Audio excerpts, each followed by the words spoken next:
What's up, everybody? It's your host, Daniel, and I'm back with another podcast episode, man. And it's been a minute. It's been like 2 to 3 weeks since I dropped the last video. But we're here. We're here with a new episode, man. Y'all see the jersey? You see the jersey. Now you should know what we're talking about if you see the jersey, man. Sorry, but this is a Champions League podcast, man. We got the Champions League this week. The first leg of the round of 16, man. It was great games. We had 8 games, I believe. It was 8 games, four on each day. Now let's get to it, man. We had the first game. It was Club Brugge versus Aston Villa. Aston Villa won that game 3-1, and I ain't gonna lie, man. I'm liking the new Aston Villa, man.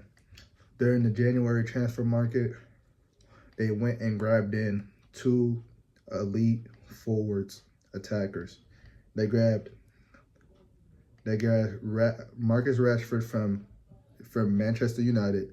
They grabbed Marco Asensio from PSG off a loan. Both players off a loan, man. Great pickups from Aston Villa, man.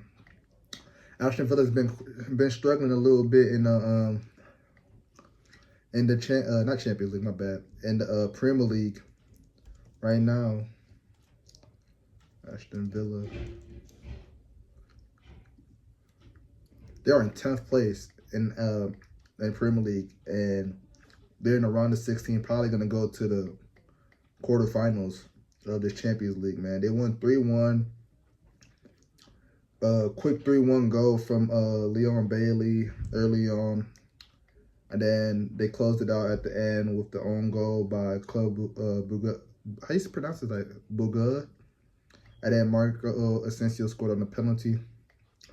I already had, I didn't do predictions because I didn't have enough time to do a prediction episode of the round of 16, but I definitely had Aston Villa moving on to the next round. Even though it's not over yet, the second leg, anything could happen, but they're going back to Birmingham. And so I'm pretty sure they will advance next week. They're going to hold down the 3-1 lead at advance. But I'm liking the new Aston Villa squad, man. They built this team for the Champions League because they probably already out of it for the Premier League, and they probably won't even make it next year to the Champions League because they're right out of it. But I'm liking the squad. If they could just build on wins in the Premier League to get closer to the 5th spot for the Europa, we'll see. But I don't know how many games back they are from other teams ahead of them. But I'm loving the attacking, man. Leon Bailey, Olivia Watkins, Marco Asensio, Marcus Rashford. I like that because they can either have Asensio's off the bench, like he has played last game versus Club Brugge, or they can have Rashford come off the bench, which he probably played a couple. But 3-1 win. Whatever that game probably plays. Yeah, they play Liverpool, and they either play Liverpool or PSG.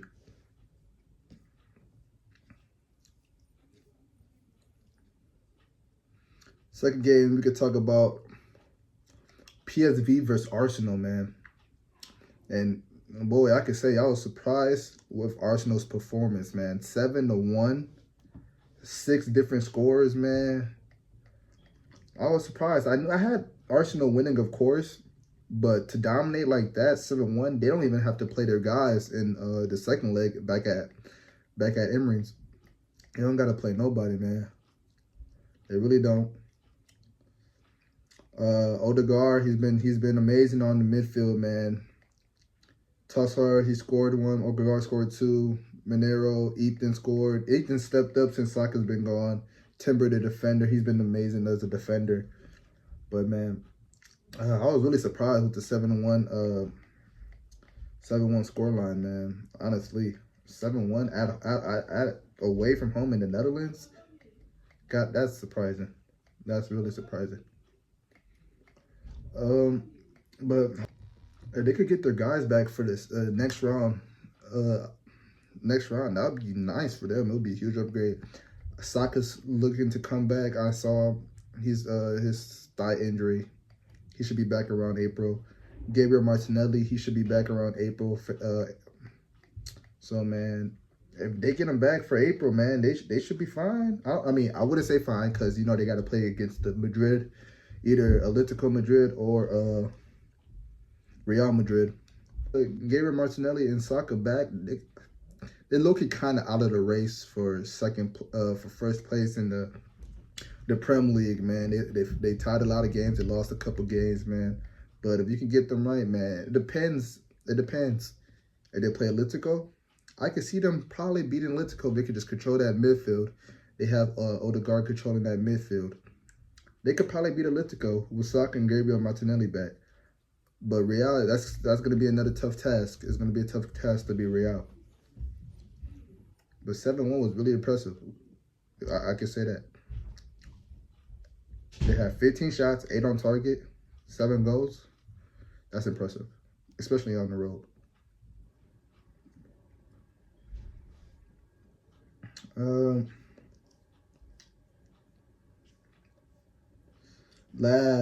Dortmund versus Lille. 1-1 game. I ain't gonna lie.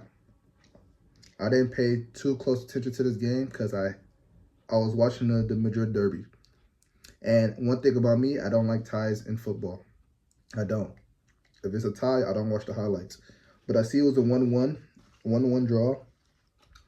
And that was in Dortmund. So I'm kind of worried of how Dortmund is going to perform back in France, in Lille. Because Dortmund, they haven't been performing. I ain't gonna lie, they haven't been performing in the German league. They've been underperforming. They won't even be in they're 10th in the German league. I'm honestly surprised about them because they was in the finals last year of the Champions League. And for them to be 10th place, that's just a shocker to me. Because Dortmund, they always got those players that can perform. You know, they got the players that perform that no one really knows about. Like, this year they have, I can't, his name is going to give me a trouble, but Serhu Garasay, I can't pronounce it, but y'all know who I'm talking about. He's a forward. He's a really good player. But I feel like they've been underperforming. But Champions League, I feel like they could get past Lille. It depends, though. It depends. They got Jonathan Davis on the other side that's been performing well for them. Ethan Mbappe is back. Kylian's little brother, he's been back. He's been performing all right. But I'm not really too sold on the French teams, man. I'm not too sold on the French teams. I still think Dortmund will advance, but they will probably lose to Barca. If Barca, knock on wood, Barca makes the next round. Now let's talk about the Madrid derby. Real Madrid game, man. The last 2 times this year, they played Atletico Madrid. They tied 1-1. I forgot who scored. I think Angel Carrero scored the second goal the first time. And then Mbappe scored the tying goal the second game. So the third time they were playing, man, I really didn't want to see this matchup for Madrid because it's 2 Spanish teams, man. And I didn't want Bayern versus Bayerleverkusen to happen because there's 2 German teams. And those were the 2 teams in the same draw. I wanted Real to play Leverkusen and then Bayern to play Atletico. That's what I wanted on the draw, which I think I said in the last Champions League video that I hated the draw. I don't like how they did the draw when they should just follow the seedings. But anyways, the Real Madrid game versus Atletico. Right out the gate, man. Right out the gate. Rodrigo scores a goal assisted by Valverde, man. Shout out to Valverde, man. He does it all at every position. Right back, right wing, midfield spot. Like, he does it all 3 positions, bro. He could play this the center back too, man. 4 positions he could play. And he was playing while injured, bro. Playing while injured. He was probably the best outside of Rodrigo. He scores a nice goal in the 4th minute, man. Nice goal. A nice strike at the goal. And then 2 minutes later, I thought he should have earned his penalty, man. He got fouled. He got hooked. But I guess they say he initiated the contact, so they gave no foul to both players.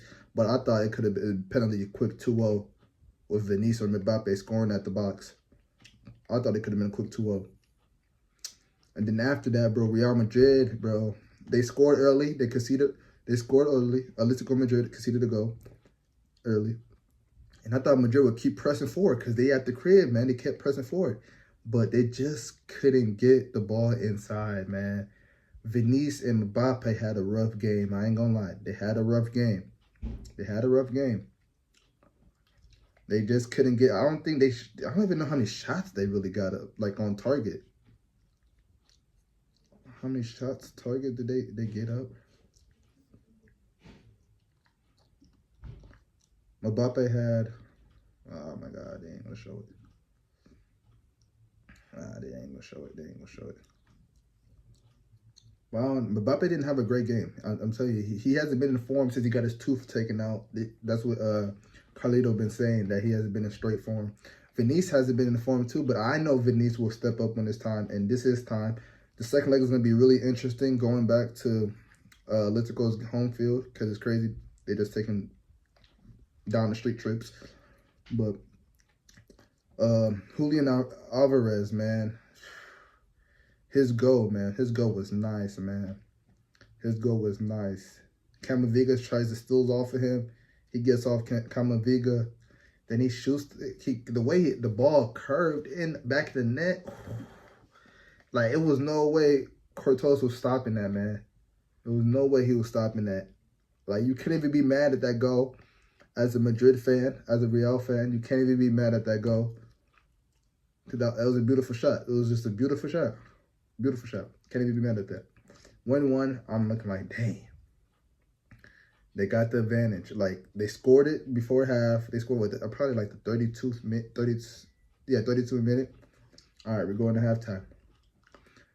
Mendy's been balling. I ain't gonna lie. Mendy had another assist to Brahim Diaz, man. They had an assist the last La Liga game that I think they end up losing. They should have won that game. Mendy had an assist to Brahim Diaz. Brahim Diaz took it upon himself, broke off a defender, froze another defender, and he shot in the ball the way it curved. Beautiful goal from Brahim Diaz, man. Beautiful goal. And his celebration was even better, jumping into the stands. I knew he was getting that yellow card after that, but him jumping into the stands, he's been playing amazing, man. Asensio, Sergio Ramos 2.0, man. He got to be in the lineup for Madrid, man. He can't be off the bench. He has to start the rest of the season, man. I know they are paying David Alaba like 23 million. I know they paying him that much, but he ain't in no more, man. He's not it. You got to play the young guys, man. Rudiger, he's getting back to form after his injury. He's getting in form, but he's our best defender. Rudiger is our best defender, so we got to play him. Mendy has been amazing, and Valverde he's been amazing, even though he's hurt. But I don't think that 4-4-2 from Real Madrid is working quite well. I feel like they should go back to 4-4-3-3. And then Bellingham is finally going to be back, man. Them 3 games that he was suspended for, even though he played in the Copa del Rey game when he had to assist Enrique, them 3 games felt like forever, bro. It felt like forever. And now that they got him back, he should be in top shape. I'm expecting a masterclass on Saturday or Sunday, whenever they play the La Liga game. Because they down in La Liga right now. They down to third spot behind Atletico and Barca. But I'm expecting a masterclass from him and a masterclass next Wednesday or Tuesday, whenever they play at Atletico. Because his 3 games have been a long 3 games, man. I saw he posted on his story talking about never missing a weekend game again. Because those are La Liga games. He said he's never missing those again. Because, like, he had a dumb suspension, bro, for La Liga and Champions League. He got a dumb suspension, Champions League, a dumb attempt for trying to get the ball, trying to tackle him. But it is what it is. 2-1, man, going back to Atletico. And I'm confident if Madrid... I ain't gonna lie. If Madrid scores in the first half, they probably will win this game. They will win this game. But I feel like they're gonna win either way. But if they score the first half, it's over for Atletico. They're gonna be down. Real won't give up 2 goals in the second half.